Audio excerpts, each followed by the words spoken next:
Well, good afternoon. I welcome you to our webinar today on considerations in the management of metabolic acidosis in chronic kidney disease. My name is Dr. James Matera. I'm the Senior Vice President for Medical Affairs and Chief Medical Officer at Central State Medical Center in Freehold, New Jersey. So this activity is approved for 1 CME, CNE, and AAPA credit. If you have a question for us today, please type it in the box, which is located in the lower left portion of your screen under the headshot. All questions and answers will be answered during a live Q&A at the conclusion of this presentation. I will tell you that this is provided by the North American Center for Continuing Medical Education, LLC, which is an HMP company, and supported by an educational grant from Tracida. So today I'd like to go over some of these objectives with you when we talk about metabolic acidosis. I've been a nephrologist now for about 28 years, and I've always been fascinated by metabolic acidosis because, as we all know and are taught, it's really, you don't treat metabolic acidosis per se, you treat the underlying cause. And sometimes that makes a lot of sense, but treating the acidosis when we know the underlying cause has never been very satisfying in our treatments. And there is a lot of evidence now regarding chronic kidney disease and metabolic acidosis, which I'll go into. So my goals for today is I'd like to outline the implications of metabolic acidosis as it pertains to chronic kidney disease. I'd also then like to discuss the benefits and risks of various treatment approaches for metabolic acidosis, including the effects of Alkali Therapy, which has been our mainstay of therapy for years and years. I then want to summarize the efficacy and safety data of a novel sodium-free and non-absorbable gastrointestinal hydrochloric acid binder and talk a little bit about how that may change how we approach this. So as far as an introduction, many people are afraid of acid-base disorders, and that's okay. I was too. But acid-base disorders are very common in patients with chronic kidney disease, and it actually may contribute to some of the sequelae that we see in these patients. We know that there's evidence out there that suggests that treating chronic metabolic acidosis, especially in our CKD population, and the mainstay of therapy up till now has been by alkalinizing the urine with sodium bicarbonate. It's important to understand the prevalence of such disorders like metabolic acidosis in chronic kidney disease and how it relates to their outcomes. We all know that chronic kidney disease in general is a very costly disease. It's a very detrimental disease on patients and their families because if it progresses to end-stage renal disease, it's a huge implication in lifestyle change for these patients. So how do we get metabolic acidosis? What's the etiology? So we all know that the kidney has the principal role in maintaining acid-base balance. And without getting into too much physiology, a decrease in the renal ammonium excretion and a positive acid balance leads to a reduction in the serum bicarbonate concentration. And we see that as chronic kidney disease progresses through its stages.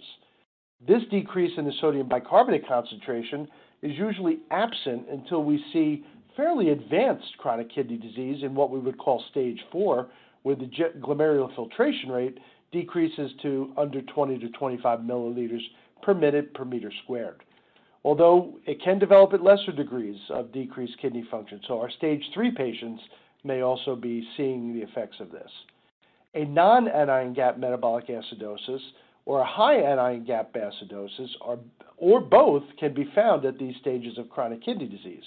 Usually we use high anion gap acidosis to define more critical illness such as sepsis or things that add extra anions into the system, and that's not the topic of our conversation today. When an acidosis is developed, it can be then associated with multiple somatic issues in the chronic kidney disease patient, including muscle wasting, which is a very big part of that, bone disease, hypoalbuminemia, chronic inflammation, even progression of chronic kidney disease, and thus with that, increased mortality. So when we administer BACE, we may actually start to alleviate or ameliorate some of these symptoms, including decreasing muscle wasting, improving metabolic bone disease, and slowing the progression of chronic kidney disease. So addition of BACE to a patient's regimen has been suggested when the serum bicarbonate concentration falls below 22 milliequivalents per liter. And I agree with that. I think that's a good time to be looking at this potential adverse effect. There is evidence that increments in serum bicarbonate concentration over 24 milliequivalents, however, that may be associated with worsening of cardiovascular disease and adds a great complexity to our decisions. So we have to always temper our decisions with our patients' presentation and outcomes and expectations. So this is a slide that shows us the difference between ammonia and titratable acid when we look at days of acid loading. So how do we excrete acid normally? So the major adaptive kidney response to an acid load is to increase urinary ammonium excretion. It is produced primarily in the proximal tubule cells from systemically derived glutamine. The proximal cell of the kidney then metabolizes to glutamate, then alpha-ketoglutarate, which then produces 2 NH4 cations and 2 bicarbonate ions, and the latter bicarbonate are subsequently delivered into the systemic circulation. Some of us remember that you have to generate and then maintain an acidosis, and this is how it's done. So the NH4 then must be excreted from the body, otherwise it gets metabolized to the liver, to urea, and that would then consume the 2 bicarbonate ions you do. So what happens is you don't excrete the NH4 as well, and you're not producing and you're eating up some more of the bicarb. So how about the pathogenesis? So acid loading with ammonium chloride over 4 days actually will increase your urinary ammonium excretion in a healthy individual, and that helps maintain your serum carbon dioxide, which is actually another name for the serum bicarbonate levels in the normal range. When you have chronic kidney disease, however, ammonium excretion fails to increase, and this results in metabolic acidosis. And then as your kidney function deteriorates and you start to progress along tubulointerstitial damage, the compensatory response to this is insufficient. So you go into a positive acid balance and metabolic acidosis. And that's outlined in the graphs they see here, where we have healthy individuals and chronic kidney disease individuals. And you can see the difference in the serum bicarbonate or total CO2 on the top, and the difference in the ammonium acid excretion that we see after an acid load. If you look at the chronic kidney disease in the lower panel, it's almost non-existent. So how do you diagnose this? It's usually diagnosed in patients with chronic kidney disease when the bicarbonate concentration, the total CO2 concentration, which again is a surrogate assessment of the bicarbonate concentration, is consistently below 22 milliequivalents per liter. Low serum total CO2 concentration is also seen in other acid-base disorders like respiratory alkalosis, and distinguishing this particular acid-base disorder from metabolic acidosis requires an arterial blood gas to measure pH and PCO2. The anion gap is also important, as we stated above, and we know that higher levels of the anion gap are associated with increased risk of all-cause mortality in these patients after adjusting for demographics like age, gender, race, ethnicity, and even for the GFR. So what about risk factors for our patients? We know that not all of our patients will get this, but there are certain key factors and risk factors we look at. Certainly our reduced glomerular filtration rate we've already spoken about. Patients, interestingly enough, who have hyperkalemia, which we may see in a type 4 renal tubular acidosis, and I know many of you just got chills because renal tubular acidosis often scares, and myself included, so I won't spend any more time on that. Reduced urinary acid excretion would cause a risk factor. People who have albuminuria or proteinuria, and I'll show you an interesting study a little later, smoking, chronic anemia, actually patients with a higher serum albumin concentration, possibly even something like a paraproteinemia might be evident, non-use of a diuretic, and even our mainstay of therapy in our chronic kidney disease, ACE inhibitors and ARB use, can be a risk factor for the development of acidosis. So what happens in chronic kidney disease when you develop acidosis? Okay, you'll look at the chart on the right as I go through a little bit of the evidence here, and evidence supports the notion that kidney adaptations that facilitate acid excretion, trying to maintain a normal acid-base balance, can themselves cause kidney injury. So endothelin-1 or ET1 is a very potent systemic and intrarenal vasoconstrictor, and this induces oxidative stress and the extracellular matrix accumulation in the kidney, basically fibrosis. So these are things that can happen that we never really thought about before just from acidosis or acidemia. Angiotensin II, again, well known in our kidney circles and in your circles as well, is a potent vasoconstrictor promoting tubular interstitial fibrosis. So if you look at this, just the development of acidosis can play a role in fibrosis, which leads to progressive chronic kidney disease. That's a big factor. If you can lessen that effect, that may then go on to lessen that interstitial fibrosis that we see.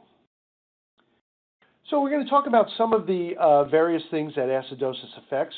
We'll start with the musculoskeletal system, where we do know that treatment with oral sodium bicarbonate, again our mainstay of alkali therapy, does ameliorate impaired growth in children who have renal tubular acidosis. And if you remember back to some things like Fanconi syndrome, you can correlate with that.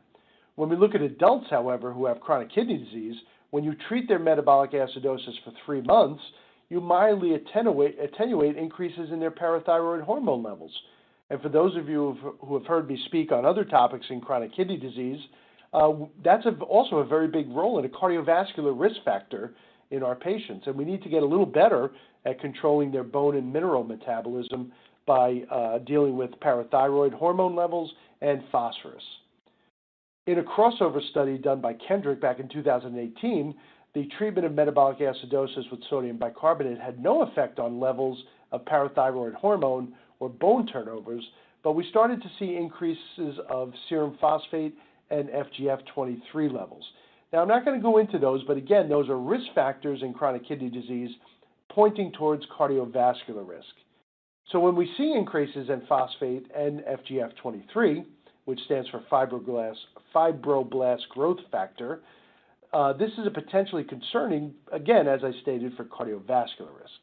So acidosis plays a role in there when it affects the musculoskeletal system. We're all worried about mortality, and we know our chronic kidney disease patients tend to have a higher mortality, especially when they progress. But if you look at our earlier stage patients, our moderate and severe stage 3 and 4, male gender, African American race, and diabetes were associated with low serum bicarbonate. Not a huge surprise there, especially when it comes to diabetes. When we adjust for relevant covariates, low serum bicarbonate levels were associated with a 23% higher risk factor or higher risk assessment for all-cause mortality. That's an important factor. The relationship between serum bicarbonate and all-cause mortality did differ based on age, level of kidney function, I think we would expect that, and presence or absence of diabetes and malignancy. And those last two could be whether or not it's related to proteinuria or the effects of malignancy itself. A little unclear from this study that came out in 2011. A time-dependent analysis suggests a decline in serum bicarbonate level was also significantly increased with all-cause mortality. So the bottom line is mortality does appear to go up when you develop acidosis.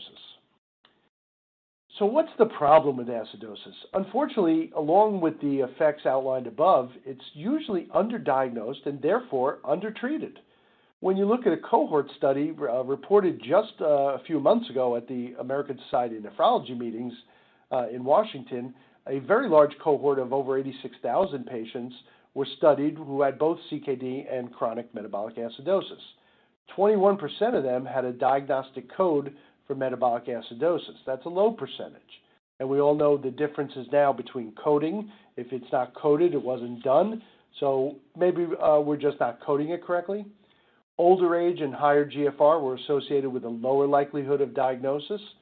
A nephrology visit, health insurance, and having comorbid conditions were associated with a greater likelihood of diagnosis. Only 15% of the patients in this study were treated with oral alkali therapy, again, the mainstay of therapy. And only 36% of these patients remained on that therapy at the 2-year mark. So poorly penetrated into the treatment and poorly tolerated, with a third of the patients, slightly more, not remaining on therapy. The discontinuation rates for oral alkali therapy were very high, especially in the first 180 days of use. What are the benefits and the risks of treating? So let's do the benefits first on the left-hand side. I do think we have enough evidence now where we can reduce risk for chronic kidney disease progression. Not going to halt it, but anything we can do to slow it down is great. We increase skeletal muscle mass and muscle strength, which is often debilitating in these patients. We reduce bone buffering and preserve bone and mineral metabolism, a cardiovascular risk factor. And we can also reduce serum potassium with these if the patient is hyperkalemic, which they often do become as kidney disease advances. So what are the risks of treatment? And again, we're talking about alkali therapy here. Well, alkali therapy is sodium and bicarbonate, which dissociates in the stomach, and you can get fluid retention from the extra sodium, increased blood pressure, pulmonary and peripheral edema, again, because these are sodium-based formulations. You can also develop hypokalemia if the bicarbonaturia that you get from increasing bicarbonate use is excessive. It'll drag more potassium out. You can get hyperkalemia with potassium-based formulations such as potassium citrate or nutritional therapies, which have been also used as an adjunct for treating metabolic acidosis, and we'll talk about that shortly. You can get vascular calcifications and kidney calcifications, i.e. stones, and calcium phosphate nephrolithiasis in particular. So when we look at alkali therapy, there are several things, and I'll talk first on the sources that we see on the right-hand side. Nutritional alkali therapy with fruit and vegetable diet is probably warranted in most patients who have CKD. Caveat there would be you have to watch potassium levels. But initiating alkali therapy with a single low bicarbonate value may be a little premature. So you need to make a decision or have a decision tree where to initiate pharmacological treatment based on the following. Number one, severity of the metabolic acidosis. Number two, the patient's blood pressure and ability to withstand or take the sodium content or the sodium load that you're giving. And also in line with that, number three, the volume status. Recall that hyperkalemia along with metabolic acidosis is probably the most important reason to initiate pharmacological treatment because this can help lower that and allow us to continue RAS agents. Many times if we have a patient who's on a RAS agent and they develop hyperkalemia, our first thing is to stop those RAS agents. Well, we know that that also then cuts down on their ability to preserve kidney function, so we want to maintain those as long as possible. So now let's concentrate on the left side. If the average bicarbonate is between 19 and 21 on 2 consecutive measures, I would generally start sodium bicarbonate therapy starting low at about 15 milliequivalents of bicarb per day or 650 milligrams twice a day. If the bicarbonate is lower than that at 18, I start with a little bit higher dose. We then can titrate that up or down till we get a target total CO2 of 24 to 26. And if the total CO2 then falls, that may be something more indicated. That's where I may want to look at this as part of a respiratory situation by doing a blood gas. And then we can titrate up usually to a maximum of about 1,950 milligrams 3 times daily. So when we look at dietary strategies, and I tried to put this into line with some of the foods that you would look at, which are acid producing and those that are base producing. So if you look towards the middle portion of the chart there, you can see lentils, wine, coffee, fruits and most vegetables, spinach and raisins add more to the base. And I think that that's a good thing because what it does is it cuts down the potential renal acid load the more base-producing foods that you take in. But again, not a good strategy for a lot of people, especially if they have comorbid conditions. They may have to be a little bit more strict with their diets. So I think it's so important on CKD progression. I want to talk to you about some of the studies that looked at alkali and CKD progression. These are basically 3 studies that we looked at. They were long-duration trials. They were over 2 months in 248 patients. And alkali therapy in these patients was associated with significant net improvement of glomerular filtration rate of about 3.2 milliliters per minute. That may not sound like enough, but it was statistically significant. In the short-term studies that we looked at, which looked at alkali therapy for only 7 days in a small number of patients, the same effect was not observed. Similarly, alkali therapy resulted in a significant net decrease of the serum creatinine of 0.07 milligrams per deciliter. When we look at 2 long-term studies over 81 patients, alkali therapy was associated with significant net decrease in the urea nitrogen, or BUN, of almost 11 milligrams per deciliter. And again, another analysis of these two long-term studies, including almost 300 patients, there was no demonstrable effect of Alkali therapy on 24-hour urine protein excretion. It would be wonderful if it was, because one of my goals in my patients is to get their protein excretion down as much as possible to also aid in decreasing renal damage. Finally, analysis of two long-term studies of 175 patients revealed that those treated with Alkali experienced a 79% risk reduction in the incidence of dialysis requirement as compared to the control group. Take that with a little grain of salt. That was a small study, but boy, that does make a lot of sense. And the better we can do with dialysis delay, the better off we'll be for our patients. Kidney disease improving global outcomes has come up with a lot of different things through the years for us. These studies have been updated, and as of 2019, I want to show you this, which looks at what we would do for CKD and serum bicarbonate less than 22. So we would treat those with oral bicarbonate supplementation given to maintain a serum bicarbonate. And what you could see in the purple box, and the blue is the control, the purple is the active patients, their renal event rate went down, and that seemed to last in the end-stage renal disease patients and across into the other estimates of glomerular filtration rate. And if you look at the relative risk reduction on the side panel, or total renal events percentage, again with active and controls, we see an improvement when using bicarbonate. So again, the evidence is there that improving the acidemia or acidosis will help greatly. So what are our pharmacological options? And I don't want to spend a lot of time on this chart, but basically we're left with alkylating agents. And the first 5 that you see there are all forms of alkali or all forms of bicarbonate or citrate that are bound with either sodium or potassium and are given in certain increments. I'm going to focus more on the sodium bicarbonate. That's the one we use a lot more of. If I do have a patient with kidney stones who has low citrate in their urine, I may use potassium citrate or citric acid, but I'm just going to focus on that top bar for now. And again, our dose is usually about 325 to 650 up to several times a day. It gives you approximately 4 milliequivalents of bicarbonate.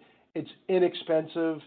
Many of us who have, remember our parents, they had this in their closet called Brioski or something else to settle their indigestion, which was basically sodium bicarbonate.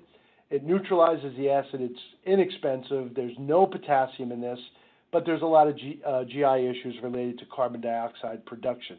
Again, when the sodium bicarbonate hits the acid in the stomach, it dissociates to sodium, water, and carbon dioxide. So that's how we deal with some of those issues. We also have to worry a little bit about our potassium-based ones because there's some aluminum absorption, and aluminum is not friendly to chronic kidney disease patients because of CNS effects. Also, our liver disease patients can't really convert the citrate into bicarbonate, so that adds a new wrinkle to that. So that's what we've had. We've had these alkalinizing agents coupled with a salt, and we do have newer agents, including Veverimer, which I'll talk about in a little bit, which actually binds hydrochloric acid in the GI lumen, allowing us to impart a better absorption of bicarbonate, but I'll speak about that shortly. So we want to look at considerations. So the guidelines, again, recommend that we want to maintain the serum bicarbonate over 22. However, the ideal target, or the sweet spot, as I'll call it later, may be 24 to 26. So if you look at the mean achieved total bicarbonate concentration in beneficial effects, it was approximately 24 milliequivalents. And there have been observational studies that have found an association between improved kidney outcomes and patient survival when you reach to 26 or 28. But when we look at our CRIC study, the chronic renal insufficiency cohort study, there was also some downsides to getting your bicarbonate higher than 26. There was a higher incidence of heart failure, and that may also be related to the sodium content. And also, if you look at that CRIC study, values that exceeded 30 milliequivalents per liter, which are actually approaching in the alkaline state, are associated with a higher risk for death. So again, if you see on my chart on the right, there's a potential sweet spot between 24 and 26 where we want to stay. Below that sweet spot, we have an increased risk of CKD progression, bone demineralization, skeletal muscle catabolism, and increased risk of death. On the right side of that sweet spot, we start to see increased risk for heart failure, vascular calcification, and increased risk of death. So swing for the sweet spot. That's my message. Adverse effects, the primary concern is fluid retention, again, sodium-based, elevation of blood pressure, and peripheral and pulmonary edema. Alkali therapy may also cause hypokalemia if you have excessive bicarbonaturia. So the more alkali you take in, you may excrete more bicarbonate in the urine, and as a result, you're going to drag more potassium out. Potassium-based formulations, however, can cause hyperkalemia in CKD. So they can be useful if the patient is already hypokalemic, and I also use them because of the citrate formation in people with chronic nephrolithiasis. But the bottom line here, and this is dating back to DeBrito's work in 2009, increasing urine pH may predispose you to these calcium phosphate stones, although it's not been really reported in clinical trials of alkali therapy in CKD. So again, if I have the nephrolithiasis, I may use a citrate-based. So other agents. So we're seeing three important factors as I've talked in this webinar today. We know, number one, correction of metabolic acidosis to what I call the sweet spot may help slow progression of CKD as well as the other factors. Number two, despite this knowledge, only a small percentage of our patients are treated with current alkali therapy. So that's an area of opportunity. Number three, of those that are treated, the discontinuation rate and the adverse effects that we see, primarily because of the sodium balance, are very high. There was also significant GI issues that we all know are problematic in patients related to the production of carbon dioxide. So what else do we have out there? Is there anything else that can help us get the benefits and maybe loosen up some of the adverse effects that we see with alkali? And that's where Veverimer comes in. Veverimer is an investigational agent that's currently under review by the U.S. Food and Drug. It's a first-in-class hydrochloric acid binder for the treatment of metabolic acidosis. So this is really a new approach to this. It's not just supplementing bicarbonate. So how does it work? It's a non-absorbed polymer, which is composed of these low-swelling spherical beads that selectively bind and remove hydrochloric acid right from the gastrointestinal tract and excretes it through the fecal material. So when you remove hydrochloric acid from the gastrointestinal tract, it's then excreted and more specific then, but similar to removing nasogastric gastric acid, as you would see in suctioning or vomiting. Both of these areas would increase sodium bicarbonate. So we remember back again to our acid base, what happens when we suction out the hydrochloric acid in our nasogastric patients. So there was a study on Veverimer, which was published in The Lancet in 2019, which looked at 471 patients assessed for eligibility. 254 were excluded. I won't go into the exclusion criteria right now, but there were 217 ultimately randomized to this trial. So 124 were assigned Veverimer, and 124 received allocated intervention, 93 assigned to placebo, and 93 patients received allocated intervention. So out of the assigned group for Veverimer, 5 discontinued the study early, 1 adverse event, 2 participant withdrawals, and 2 others. And in the placebo group, 4 discontinued early, 3 to adverse events, and 1 to withdrawal. So in total, 119 completed the study, 124 were analyzed for safety, 123 analyzed for efficacy, and in the placebo side, 89 completed study, but 93 associated for efficacy and safety. The demographics in this study were well matched. The exclusion criteria, which I list here, but I'm not going to go into very much, did look at particularly things I want to point out: history of COPD, heart failure with NYHA class 4 symptoms, patients with any known cancer, severe gastrointestinal disorders, and liver function tests at the upper limit of normal. The rest of them we can look at your convenience and see what led to these exclusions. So what were the results? This is a very busy slide, but let's go through it a little bit, starting on the right-hand panel. Serum bicarbonate curves for Veverimer and placebo groups separated over time, starting at the first week of treatment, and that you could see below in the graph where you can see the serum bicarbonate change in the purple, separating after about that first week and maintaining across the 12-week period of this study. And it was approximately 4.5 millimoles or at 1.7 millimoles per liter that we saw this bicarbonate rise. So it appears to be effective based on this 12-week study. And if you look at the endpoints, I'm now in the left side of the chart in the first panel. The composite endpoint for both showed 71 or 59% of the patients met the composite primary endpoint, as opposed to only 22 of the placebo patients. And again, if you look on the bottom, the last one, the component with serum bicarbonate in the normal range, they used 22 to 29, a little bit above my sweet spot, but 50% achieved that in Veverimer compared to 17% in the placebo group. So we could see where placebo was better and Veverimer was better on this chart as well. And again, if you look at the patients down below, you could see a difference in the change of serum bicarbonate. So three graphical ways to look at how this is approaching. So bottom line is it does appear to be an effective agent, at least on alleviating and getting your serum bicarbonate up into the range that we wanted for chronic kidney disease. So what about quality of life? We're always concerned about quality of life, especially in our CKD patients. Unfortunately, many of them have comorbid conditions. They don't work as often. Many times there's a large amount of mental health issues and depression there. So quality of life should be foremost in your mind about all your patients, but don't forget about it in our chronic kidney disease patients either. So if you look at the end of the week 12 of the treatment here, physical function as measured by KDQOLs, or kidney disease quality of life, physical function domains, and we do this in our dialysis patients, the KDQOLs, it increased significantly in the Veverimer group compared to placebo. And that's changed, that's what we show on the left-hand panel, where you see worsened physical function to the left and improved physical function to the right. The purple Veverimer did better.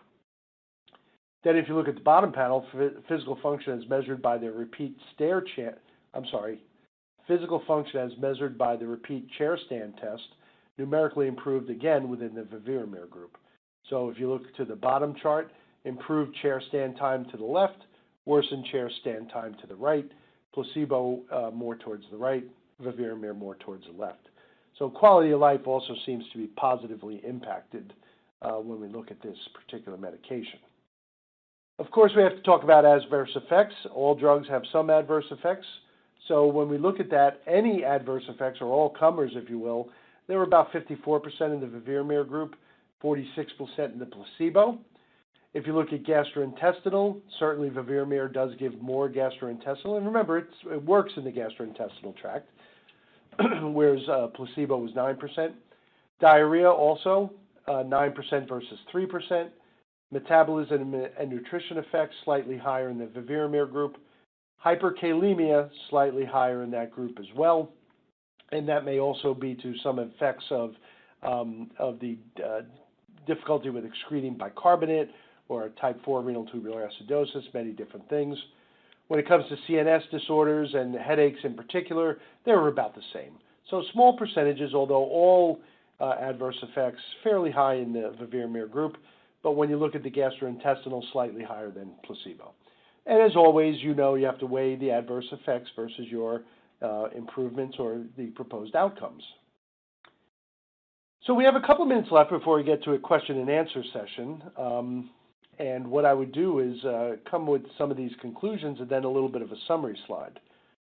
So in non-dialysis dependent patients with chronic kidney disease and chronic metabolic acidosis who have had 12 weeks of treatment with Veverimer significantly increased their serum bicarbonate, with 50% of their patients achieving normalization according to this study, 22 to 29 on the bicarbonate level.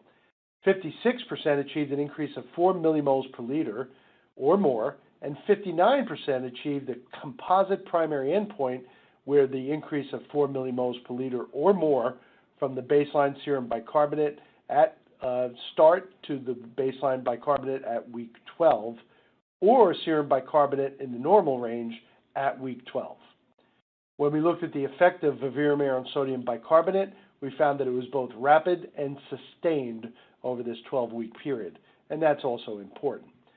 So this really tells us that we may have another agent that we can use against metabolic acidosis that may alleviate some of these things that we see with alkali therapy that we discussed earlier. The story still has to be told as to what the cardiovascular effects may be on this. Heart failure patients were excluded, and I'm waiting for more results on this. But I do think this has a potential to become a new tool for us to treat metabolic acidosis. So let's summarize on the next slide some of the things we talked about today. I know we talked about a lot, but here's what I want you to take home. In response to acid retention, the kidney increases ammonia production per functioning nephron to facilitate acid excretion. The more kidney disease you have, the less functioning nephrons, the less acid excretion. The increased ammonia concentration promotes inflammation and the activation of complement, which we touched on, and that also contributes to kidney fibrosis. So again, this is a progressive and active inflammatory process with the kidney. You can reduce the burden of metabolic acidosis, and when we do, we help in the progression of chronic kidney disease. That's been shown. Alkali therapy, as we've talked about, has been the mainstay of treatment, but we know it's underutilized and often discontinued due to adverse effects. Veverimer may present an option for management of metabolic acidosis with acid removal versus neutralization, which is what bicarbonate does. So we move to an area of removal versus neutralization. More studies to come on this to find out how it's going to play in our toolbox for metabolic acidosis and chronic kidney disease. But I certainly hope you gain some more information based on this summary today. So again, thank you for attending this conference. I hope there was some valuable information in what's been a lifelong search for answers from people in the nephrology community. Many times we get frightened by metabolic acidosis, and there's clear evidence, as we provided, that metabolic acidosis is not only a consequence of chronic kidney disease, but plays a role in the progression. And that's one of the mainstays of treatment, is to try to slow the progression of chronic kidney disease. And that's whether it's a genetic disease like polycystic kidney disease, diabetes, hypertension, or any glomerular disease. Slowing the progression, if we can't have a direct effect, is really the way to go. We need to cut back on the amount of patients that are going on to end-stage renal disease therapy. So we'll start with some of our questions, and first question comes from our audience is, how does dialysis affect metabolic acidosis? And dialysis is interesting because, first of all, we've now termed that patient to be at end-stage renal disease. And as a result of that, what innate mechanisms they may have had to prevent, remember I talked about in the presentation that you have to generate the metabolic acidosis and then maintain it. Many times, even though patients maintain some residual renal function when they're on dialysis, oftentimes they lose that innate ability. So they walk around in a chronic state of metabolic acidosis. Dialysis is dialyzed against a fairly alkaline bath, usually with a bicarbonate concentration of 35 to 36. So that usually does help in their metabolic acidosis. But if you recall the physiology of hemodialysis, you have these very large peaks and valleys. So when a patient presents for their dialysis treatment, they have their treatment over 4 hours, and everything, BUN, all that goes down, bicarbonate goes up, potassium goes down, and then right after that, they slowly start to accumulate again. So that 48 hours later, when they present for their next treatment, they're at their peak again. This is one of the reasons that myself, as well as the government, have elected to try to push through some of the things regarding home types of dialysis, especially peritoneal. They give you less of that peak and valley, and may also help us to understand that a little bit more. So dialysis, they do pertain to metabolic acidosis. It does help it, but it's a peak and valley thing, and home therapies may often be indicated. Okay, so I'm going to take our next question, and it's actually regarding what other studies have been done regarding nutritional effects used to counter metabolic acidosis. And that's very interesting because nutrition is something that we haven't paid a lot of attention to in the past, and certainly for our own health, we need to pay attention to it. And for patients who have a problem with acid loading, there's a big push to use dietary modifications, as we talked about. Prior studies regarding dietary acid loading did show increased risk of chronic kidney disease. So in another large study that I've looked at, over 12,000 patients that were looked at a greater dietary acid load, they did better when you lowered that acid load. So we do know that that diet that's improving in an alkalinization as opposed to an acid-ash diet does tend to help. And particularly if you look at stage 4 chronic kidney disease, 1 year of dietary acid reduction using a fruit and vegetable diet versus sodium bicarbonate improved metabolic acidosis and reduced kidney injury, but did not produce hyperkalemia. Now, that still has to be at least on your mind as we go through this, because you want to avoid hyperkalemia, which is a whole other problem in chronic kidney disease. So fruits that were provided were predominantly apples, apricots, oranges, pears, strawberries, and vegetables were more in the carrot, cauliflower, lettuce, potatoes, and zucchini.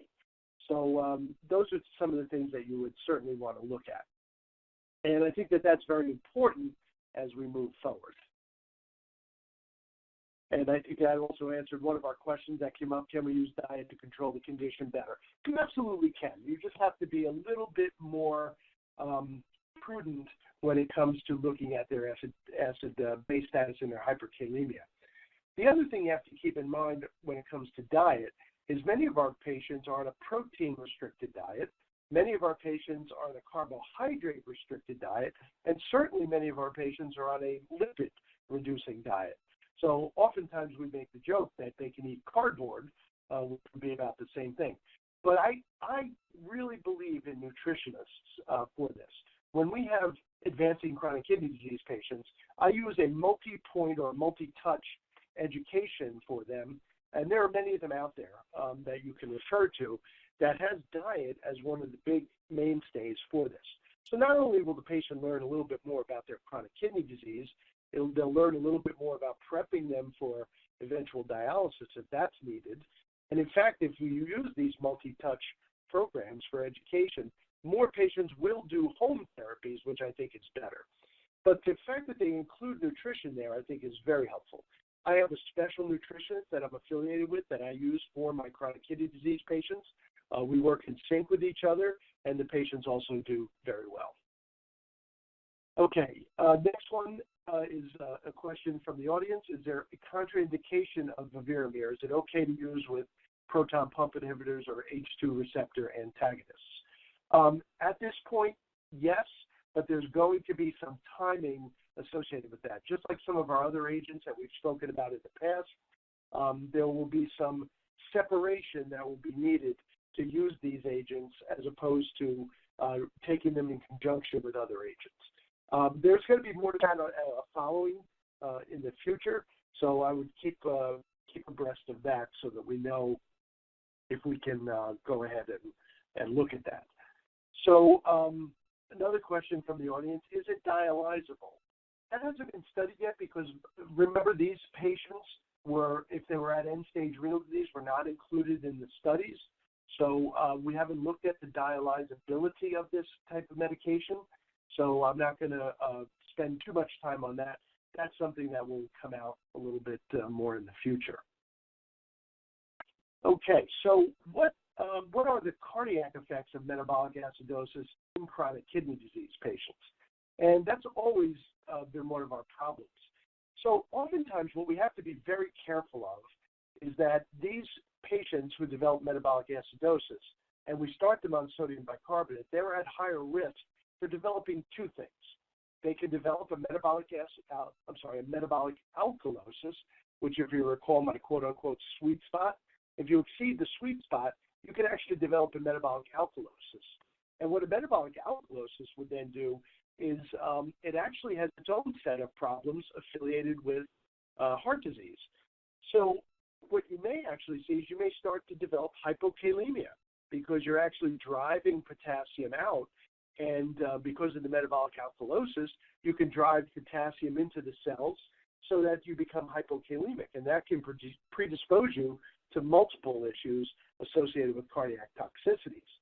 So, potassium has always been one of my ions that I pay particularly close attention to because we have such a narrow gap with which we can function. Too low is bad and too high is bad as well. So alkalosis from bicarbonate administration can cause hypokalemia.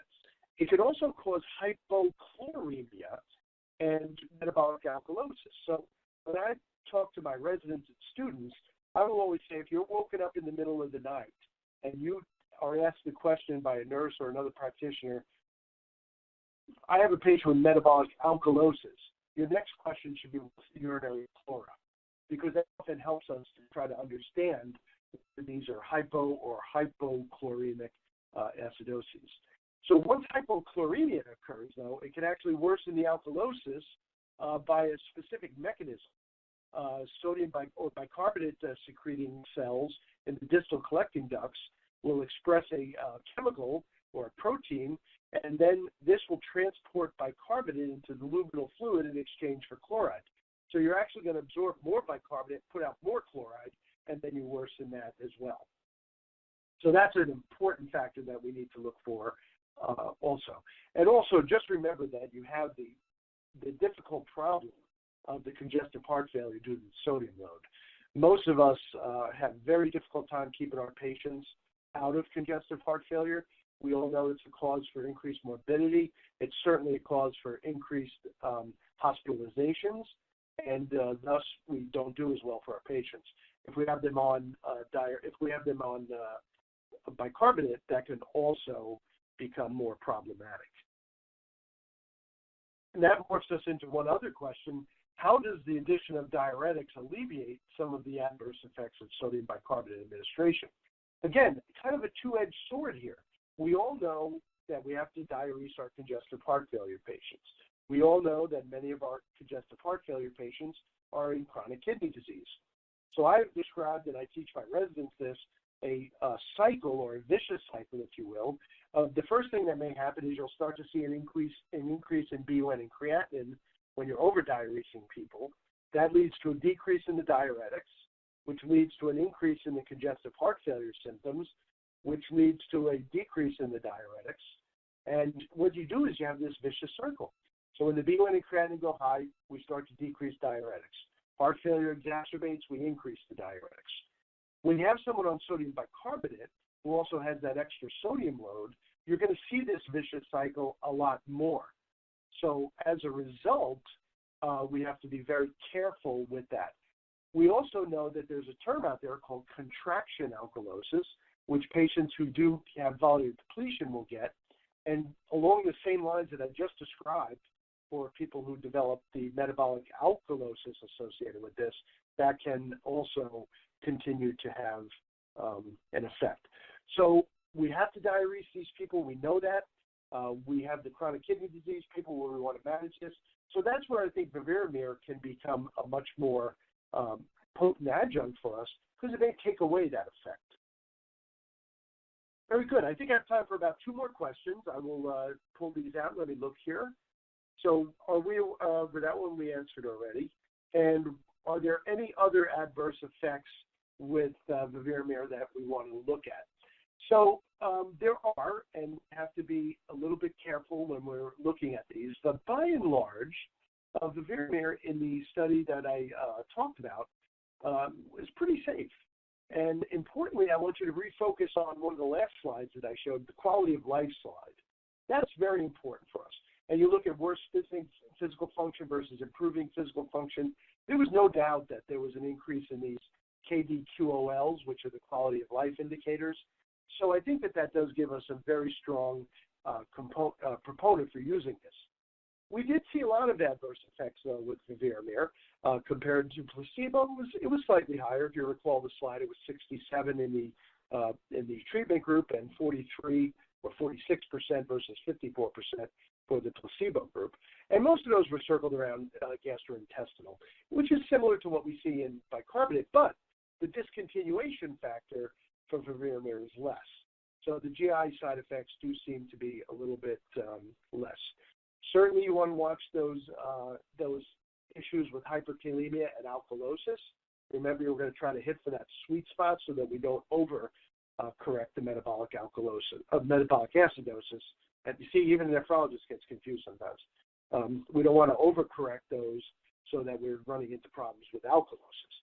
So oftentimes you'll trade one with the other. Okay, another question is, what's the effect here on muscle contraction? That's a very good question because we tried to show a little bit in our talk what we were looking for as far as muscle contractions. So one of the things that can happen is that there can be a lot of issues with skeletal muscle issues with weakness when you're looking at metabolic acidosis. So we have to be very careful on that because we do start to see some issues. Again, it's all really basically tied in to the whole metabolic component that we are discussing here. So that is something that we should keep an eye on. That's very important because oftentimes our patients will not be fully aware of their issues. I'll give you an example on that. Oftentimes we have our patients will come to us with issues regarding muscle cramps. And in particular, I'm going to focus on the statins. We all know that a lot of our statins, are used. They're very good medications. They've been shown to have multiple positive effects on people, and yet patients are so relative to take them because of the potential for muscle contractions or muscle issues or statin myalgia, if you will.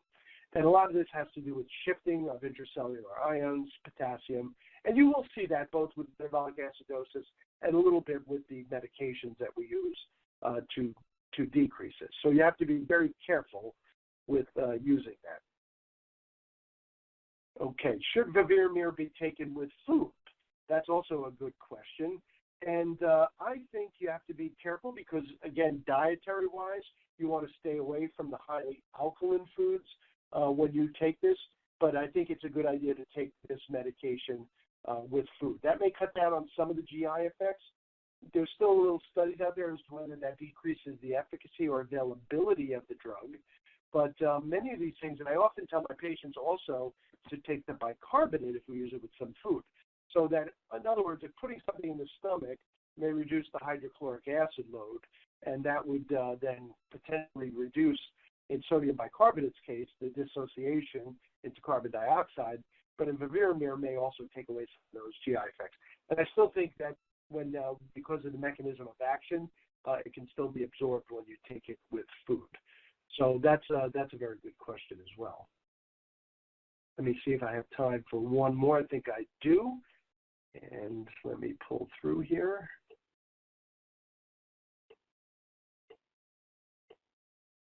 Okay. Is there a difference in the treatment of metabolic acidosis depending on the presence of a high anion gap? Very good question. I mentioned it in my talk that a high anion gap metabolic acidosis, the traditional treatment has always been to treat the underlying cause. Those are usually more acute type of situations. That's when you're seeing a patient with lactic acidosis, diabetic ketoacidosis, certainly poisonings through our careers. I've seen multiple ethylene glycol poisonings, salicylate poisonings, things that will give you the high anion gap acidosis. Remember, in stable chronic kidney disease, versus acute kidney injury where you can get a high anion gap acidosis, those are mostly non-anion gap metabolic acidosis. So yes, there's a difference. Primarily these medications I think are more for use in our standard chronic patients who tend to have a non-anion gap acidosis. So high anion gap acidosis is a totally different animal because we're going to focus our treatment on the underlying cause. The sepsis patient who comes in with lactic acidosis, diabetic ketoacidosis patient who I just saw this morning, we're going to be looking at those type of things as well. So I don't think we're going to see a big role for this type of medicine there.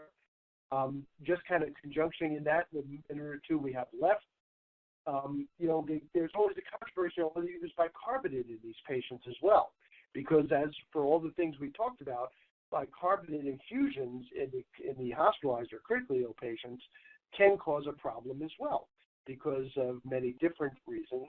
So a lot of times people with DKA will come in, and we find that if you treat their DKA, then that'll help alleviate the acidosis fairly quickly. Yes, there are some caveats, particularly if a patient has a pH that's very low. I certainly will still use bicarbonate. I generally don't push it. I generally use it in a drip, mixing D5W. Remember, sodium bicarbonate has sodium and bicarbonate. So if you add more sodium to normal saline, you're making it hypertonic. So I still think there's a role in that for some people. It's really just a temporizing role because, again, the treatment for the in-house acute high anion gap acidosis is to treat the underlying cause. Wow, some very great questions out there today. I hope everybody enjoyed the lecture. I hope everybody's staying safe in these crazy times, and I was glad to spend some time with you today. Make sure you do your paperwork to fill out for your CME credit, and it was truly a pleasure to give this talk to you today. Have a good day.